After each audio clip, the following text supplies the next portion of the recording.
Бүркүттүн керези. Нече жашты жашап койгон каарыган бүркүт өзүнүн кайраттуу сынынан кетпей, бүркүттөргө тиешелүү кыраандыгынан, күчтүү туюм сезиминен ажырабай, бирок кантсе да өмүрүнүн акыркы күндөрү жакындап калганын билип, бийик асканын чокусунда ойлуу олтурду. Бир маалда каарыган бүркүт ачуу үнүн теребелге шаңшытып, аскалардын ар тарабында өз алдынча жашаган балдарына чакырык салды. Баары түгөл учуп келген учурда ар бирин ынта менен карап, балдарым, баарыңарды бапестеп, баарыңарды кыраандыкка тарбиялап чоңойттум. Мен силерге күндүн көзүн так караганды үйрөттүм. Күндүн көзүн тике карай алган үчүн гана силер баардык канаттуулардан бийик уча аласыңар. Силердин күчтүүлүгүңөр ушунда.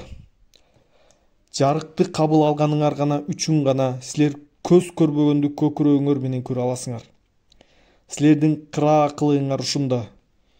Эч убакта силердин уяңарга эч ким даап келе албайт. Даап келгендер соо калбайт. Силердин кыраандыгыңар ушунда. Баардык жырткычтар силерден коркушат.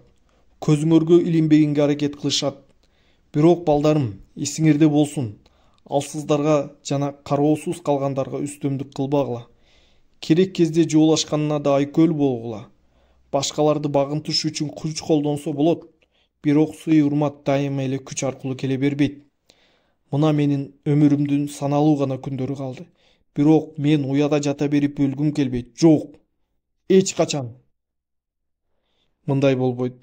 Мына бул канаттарым менен канчалык бийиктикке чейин көтөрө алса, ошончолукка чейин күүлөнүп учуп, булуттардан булутты сызып өтүп, акыркы ирет күнгө жакындап көтөрүлөм да анан алтын нурларынан канаттарымды куйкалап күйгүзүп, ошол замат мелжиген көк деңиздин мейкиндигине боюмду таштайм. Бул менин чечимим, дейт айбаттуу. Каарыган бүркүттүн балдары унчукпай угуп, айланадагы аска зоолордун сүрдүү жымжырттыгына бөлөнгөн боюнча ойго чөгүшүп, кыраан атанын бул өмүрдөн кетер кадамы канчалык өзөктү өртөсө да сөз кайтара алышпады. Бирок билип койгула, деди каарыган бүркүт ортодогу тынчтыкты буза. Дал ошол акыркы көз ирмемде керемет көрүнүш болуп кетиши мүмкүн. Эбегейсиз бийиктен боюмду таштаган соң мен кайрадан жаш, кайрадан күч кубаттуу болуп жаралып, деңизде түшкөн тулку боюм кайрадан көтөрүлүп учуп чыгып, кайрадан жаңы жашоо башташ үчүн кайрылып келем. Байыртадан кыраан бүркүттөрдүн жашоо жолу ушундай болгон. Силер да акыры ушул нерсеге келесиңер деп ишенем, эмесе кош болгула. Ата бүркүт кубаттуу канаттарын жайып, балдарын дагы бир жолу куч көздөрү менен карап алды да күүлөнгөн моюнча өйдө көтөрүлдү.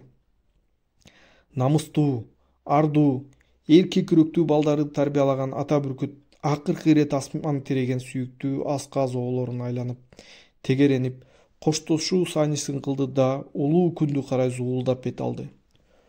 Өлүмгө тике карап учуп бараткан айбаттуу атасын көз албай бүркүт балдар унчукпай гана анын караанын тиктеп турушту. Улуу адам бүркүт сымал канчалык бийиктесе ошончолук назардан алыс. Өзүнүн улуулугу үчүн ал жан дүйнө жалгыздыгы менен жазалаган.